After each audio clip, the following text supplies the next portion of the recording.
Broadcast is now starting. All attendees are in listen-only mode. Hello to everybody that's currently on the line. We will be starting the webinar very shortly, in probably a minute or so. I think just in the meantime, if somebody, or if there's only 3 people on the line at the moment, could just confirm via possibly the chat window that you can hear me, that the audio is coming through loud and clear. That way I can confirm it before we do make a start. Thank you.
Okay, I think we might make a start. I might just hit the record button on this before we do. Oh, no, somebody's already recording it, so that's fine. Okay, so thank you for attending the session today on the new features, or I should probably call it the renamed Autodesk BIM 360 design. This is a repeat webinar from a couple of weeks ago, so we're probably not going to end up with as many people attending with this particular session, but thank you for attending anyway. So before we get into the actual details, just a bit of an overview first. For those that may not be all that familiar with A2K Technologies, we are a design technology provider, predominantly Autodesk focused, being an Autodesk Platinum partner. We are one of the largest Autodesk partners in the world, and we provide Autodesk and other vendor design technologies, both as product, services, which includes training and support. A little bit about myself. My name's Chad Smith. I'm a consulting technical lead at A2K Technologies.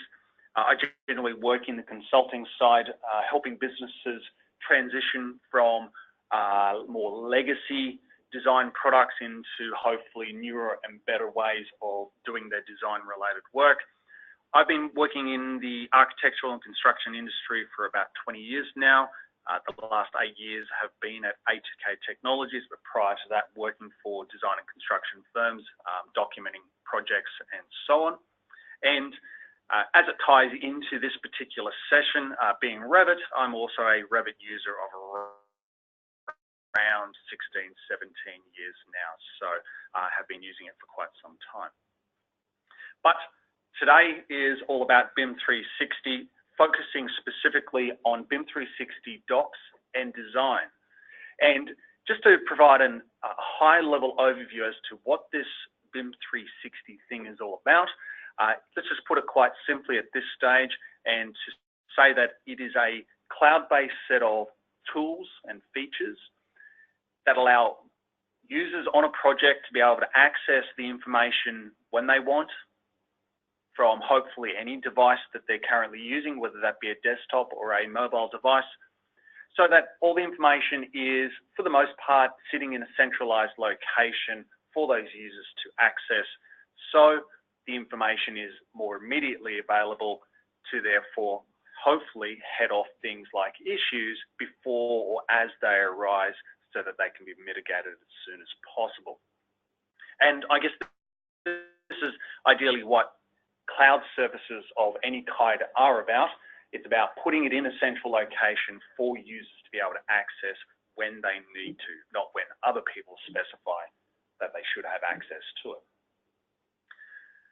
So as I said, being cloud-based, it needs to be accessible by those users. So in this case here, BIM 360 Docs is available through a web browser, mobile devices, and the BIM 360 design portion of this is obviously going to be a little bit more desktop related. That is because it needs to focus more around the Revit product as that design work is being produced and so on. And not really related to today's discussion is just also the data that it can generate as well. So being cloud-based, other features that sort of extend out into this BIM 360 environment, generating a lot of data. That information needs to be or should be analyzed or able to be analyzed in various different ways. So BIM 360 is heading down the path of being able to do detailed dashboarding and reporting of certain data points. And because this information is in a central location, having ready availability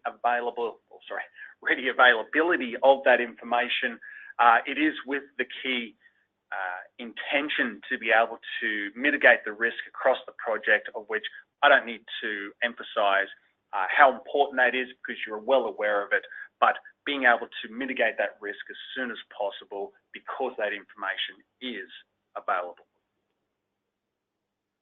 Now, to get into the specifics of the BIM 360 platform, all right, we're first going to start with this overview workflow because this just helps us to set the scene as to what is inside the BIM 360 suite of products, of which there are a few of them. We're only going to focus on a handful of those for today's presentation.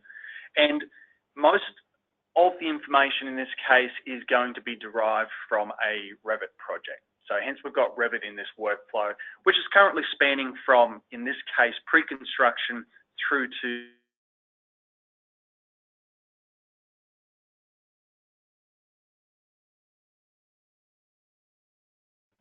we need a service by and facilitate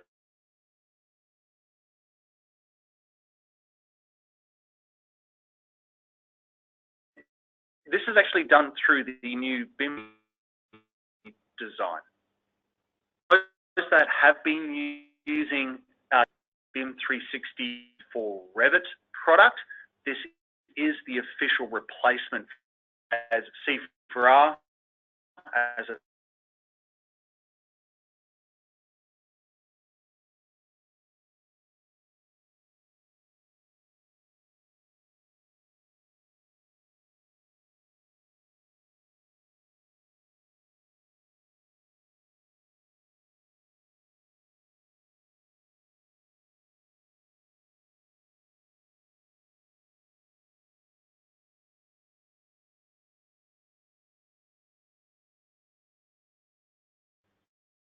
now BIM 360 design is of work sharing because we need to store the file.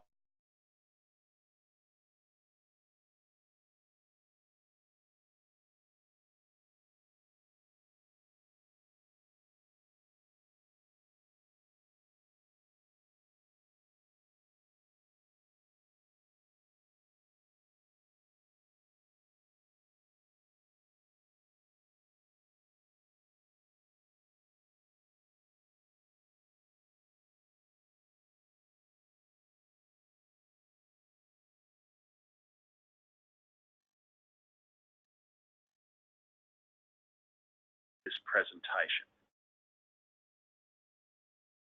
The way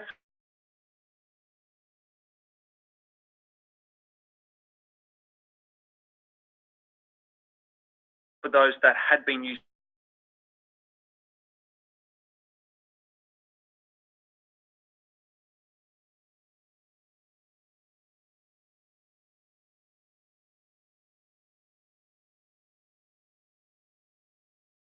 the model aggregation in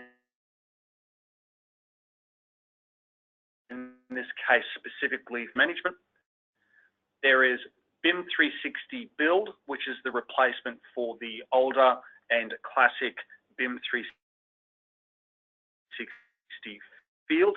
This task for capturing QA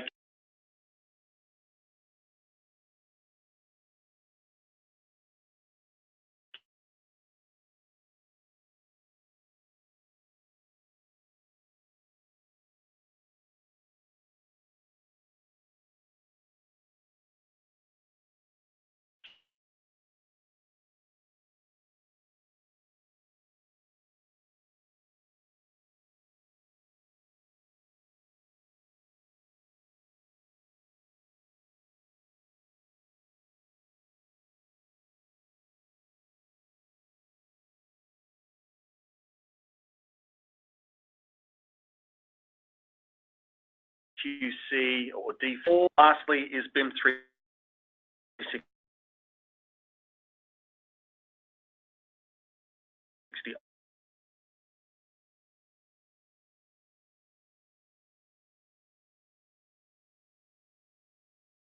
ops for the operation that from this then operate the building. And we can see there now the connectivities of those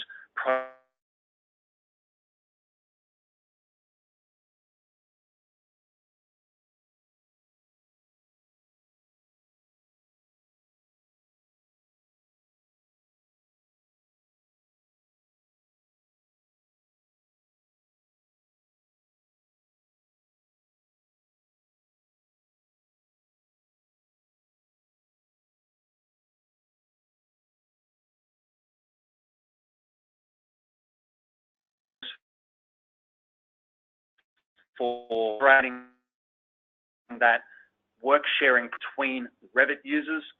In this case here, a very specific difference between design and the older collaboration for Revit is now the introduction of design packages, which we will go into more detail shortly.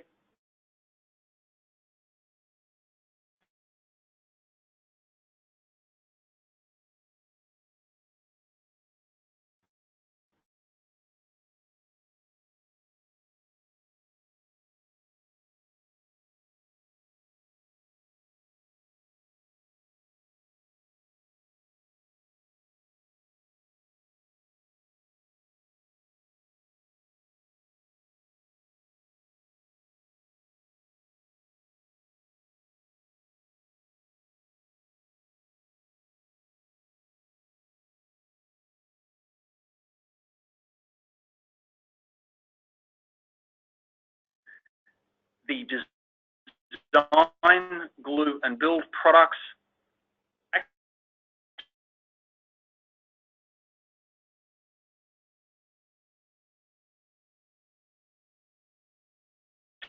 actually work on, for each of those newer versions of those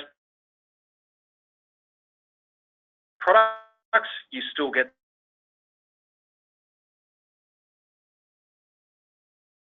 the older classically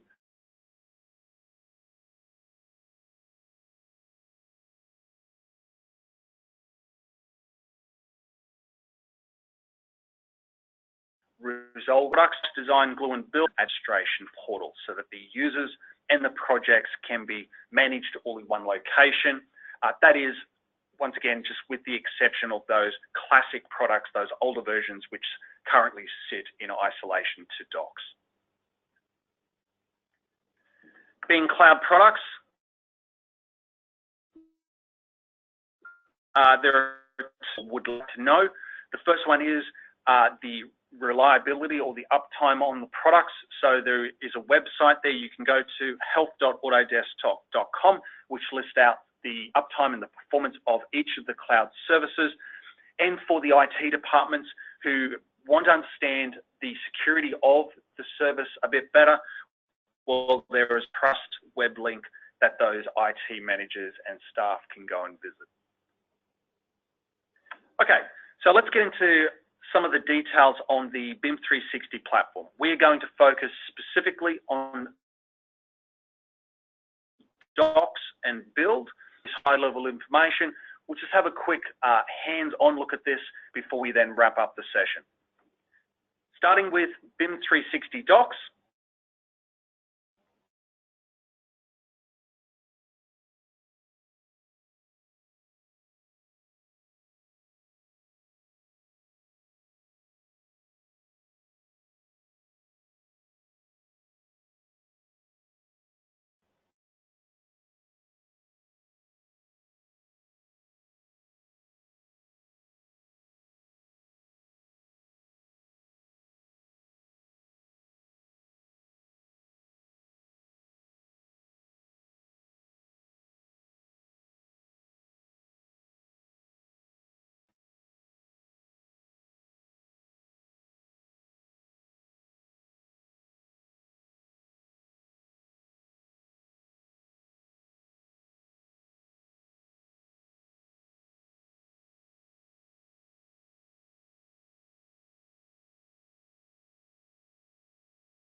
non-Revit user can still function. And of course, when those users are able to view those files, it means that they can then contribute communication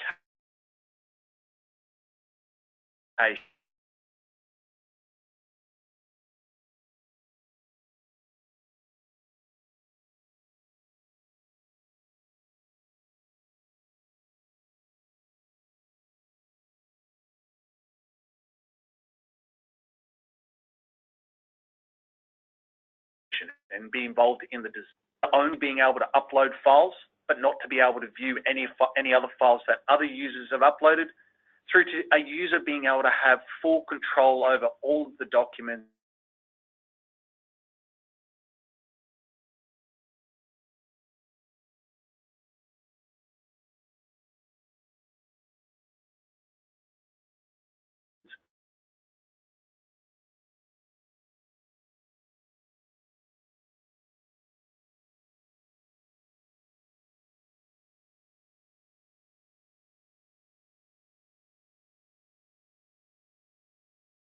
in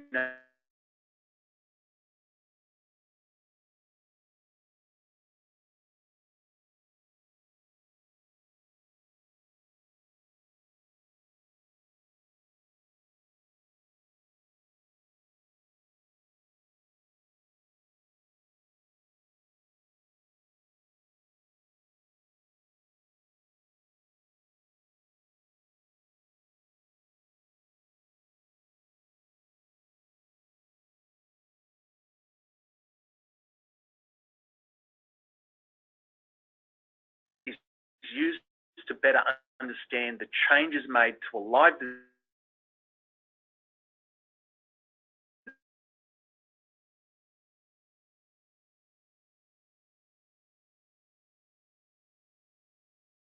design for their own design. For those Revit users specifically, the ability to add markers so that they can contribute design back into the process, and as we start, if need be, into the construct, the ability to add and RFIs. Moving over to the 360 design stage, this is where we upload our Revit models through BIM 360 design so that those models are then stored in docs. So docs is a storage location for all of the Revit design information. It allows those Revit users to co-author a Revit file using the work sharing functionality of Revit. Now, for those users that may be on who have been using the older collaboration for Revit service or product, BIM 360 Design has additional functionality built into it now that you didn't previously have. Not only are the files stored in folders that have permissions, but there are also permissions wrapped around the transmission of packaged information between consultants. That is to say that when a consultant receives another consultant's package of files, that consultant now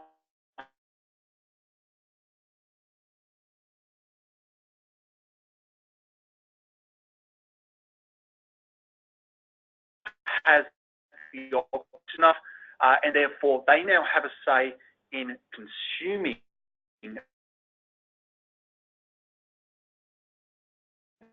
other consultants, specifically a timeline of when disciplines are sharing their live Revit models to other disciplines. Now, during that sharing process, as I've mentioned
models A, B, and C, we'll call them.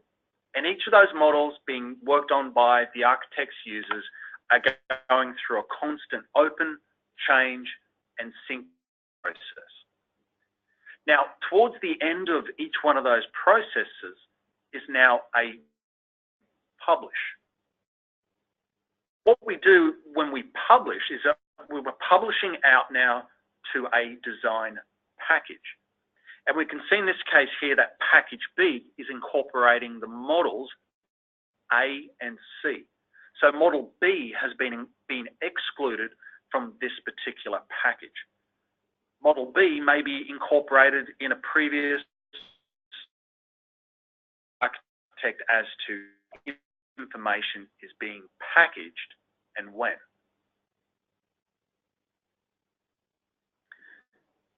Now that we know that packages, project files are packaged, go through that process of sharing our. Once again, we're going to assume one of these roles here. Let's say we are team 1 and we're working with another consultant, another discipline, who we will call team 2. So let's say back at package A, we as architects have a package and we've shipped to the broader recipient of orders, and those users now have the opportunity to consume the package that I've just shared. They can choose to consume this. There is nothing forced to say that they must use the package. I, as the architect, have simply orders to use, but it's up to those other disciplines whether they choose to consume it.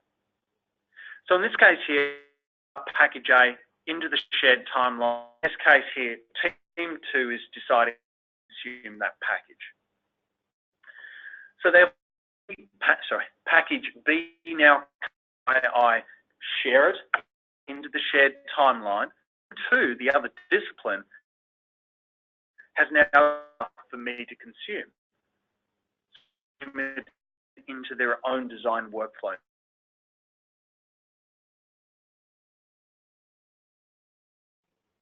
And by their packages into the shared timeline, and I has the opportunity to choose whether I consume them. And so the continues. So what it means is that we end up with different, that's the official terminology inside of design. Teams, information, they share it, and other teams now have the opportunity as to whether to consume that information or leave it for another time. So let's have a look at what this looks like in reality. All right. So here I am, 60 docs. And inside, I've got a number of folders that have been created. Some of these folders are for the Revit models. Other folders are for drawings. I happen to be looking at the section where the drawings have been published. But down here underneath project files, you can see that I have a design architecture folder. Within that folder, I have my architectural models. The MP and the structure disciplines would have the same. Now, these models here, let's just say, let's put this in, they are the live models particular disciplines are working on. Now, as that user or those users work, if I was to come over into, they do their typical synchronization with Central and just work as normal. Now, when it comes time to produce a package,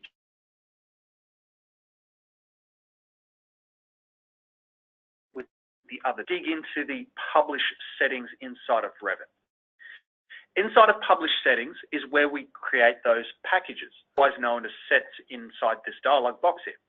We can see that I've got a constraint, which inside of this set, there are a number of models and sheets.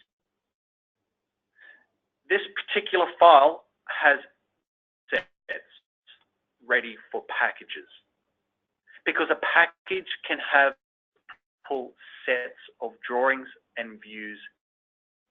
So in this case here, there are 1, 2, 3 sets packaged. So this information is actually stored and saved in the Revit model. Back over to BIM 360, and in this case, access the design module, and I've actually open here already, ready to go. The architecture team has already pre-published sets as part of a number of others. See this a little bit more clearly by opening up the timeline. So here I can see in my timeline as an architect, I have a number of packages that I've created. And I should individually, I mean I as the architectural team, because there are additional permissions built into the project settings or the project admin of design collaboration that specify which users have access to design collaboration, which users can and which users can consume other discipline packages. So we can restrict who has access to which functions within the design collaboration workflow.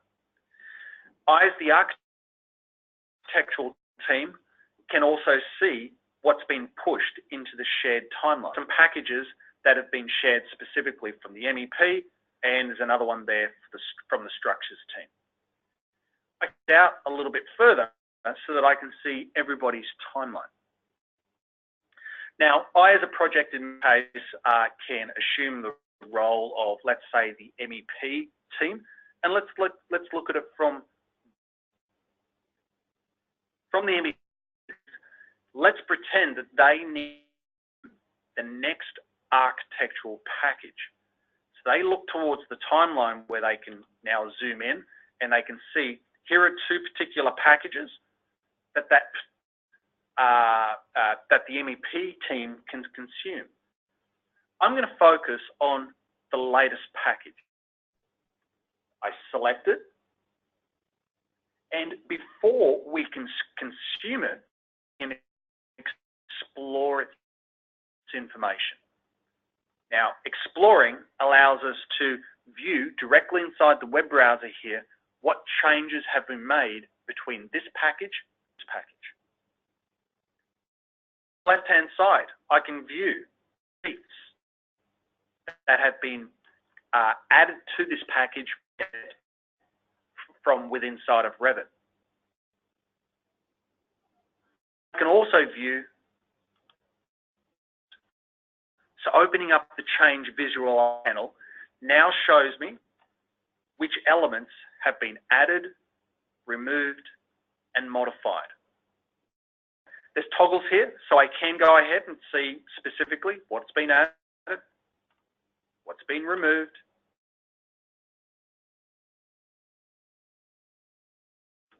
and not only just what's been modified, but also how modified.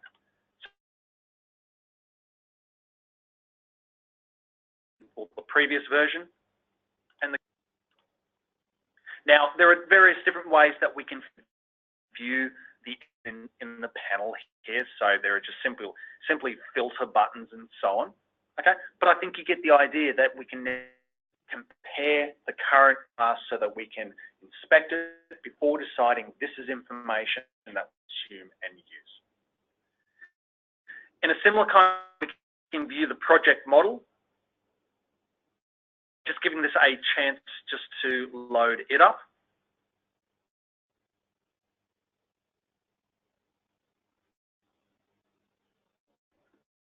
Okay, and just to exit the changes. We've got just the design model in its visualization state. We can toggle on other disciplines information to see it in context with our model here. We can view the model in phased information, or new construction, or future phases, whatever happens to be in this project, as in tall building with many levels. We've also got the ability to now by way of each level. Now, this is a fairly building, so we've only got access to maybe up at the services level, up at the roof level, like so. So you can see that there's actually, we can view this before whether to consume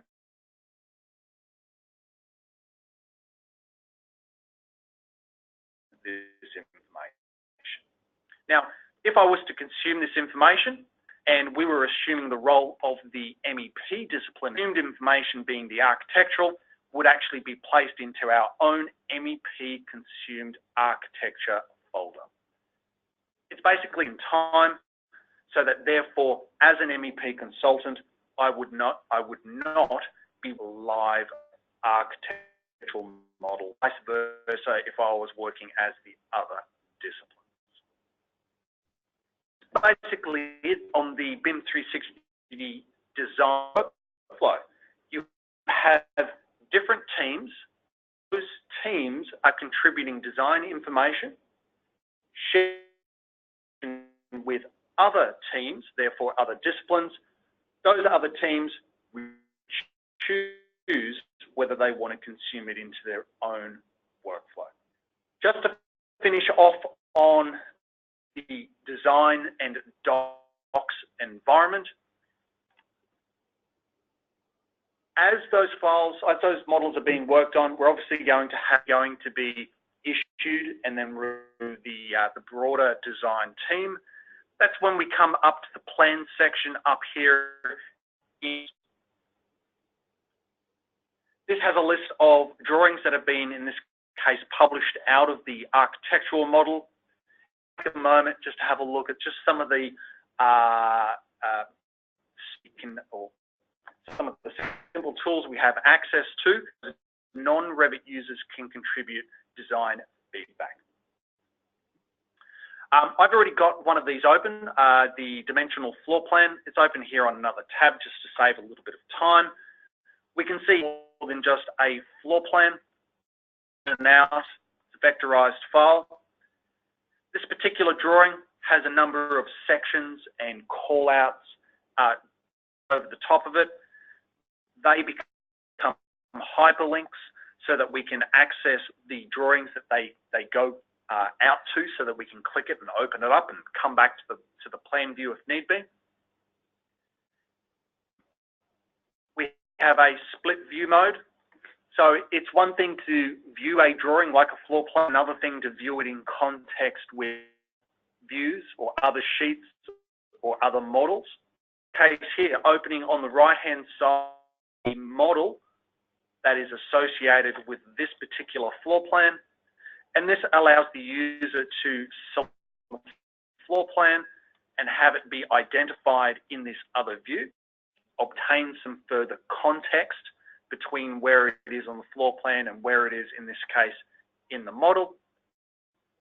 Vice versa, if we in the model, it'll take us to where it is in view, such as the floor plan. I happen to have the 3D view open in this case here. You can quite easily open up any of the other elevations, details, and so on. I'm going to close that. At the top of this drawing that we have a number of markups, issues, and RFIs. They are accessible over here on the left-hand menu. There's something like markups. New markups can be added quite easily using the Create Markup tool and then just using standardized redline markup tools, clouds, text, arrows, and so on. And there are issues and RFIs. Almost the same way. They've got a slightly different obviously between the two.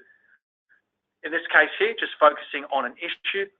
If select, it identifies which particular view, information about the issue, to, maybe a due date as to when a reply needs to be provided.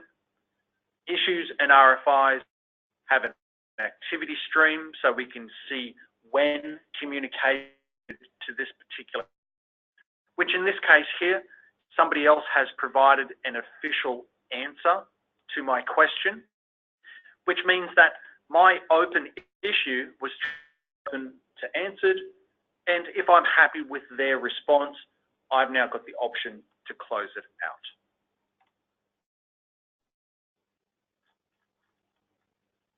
And over here, we also have access to the tells us how many times this file has been uploaded, or this drawing been uploaded, not to drawing versions, drawing revisions, because revisions are a different. So Docs understands versions, so therefore we can open up, and as I've shown you already, versioning of files both to go towards being able to do a design comparison. So to wrap up, and the design products go hand in hand. A user with a design license or a Docs license with that, because they need the two to function. For non-Revit users, just need a Docs license so that they can contribute back process. Models through Revit using the design service into Docs. Those Revit models are worked on as inside of Revit.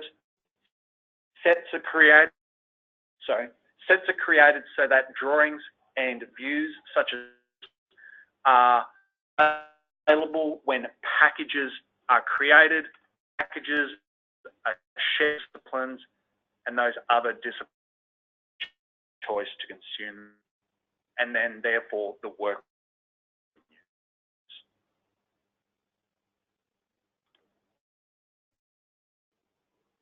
What I might do is to any questions that anybody has had before we finish up for the. You'll notice that there is a chat panel over on your. If you have anything that you would like to ask, put them through those. I'll just give you to type them in. Otherwise, if there's no, we'll close out the session. I'll just provide you a moment just to type in need be.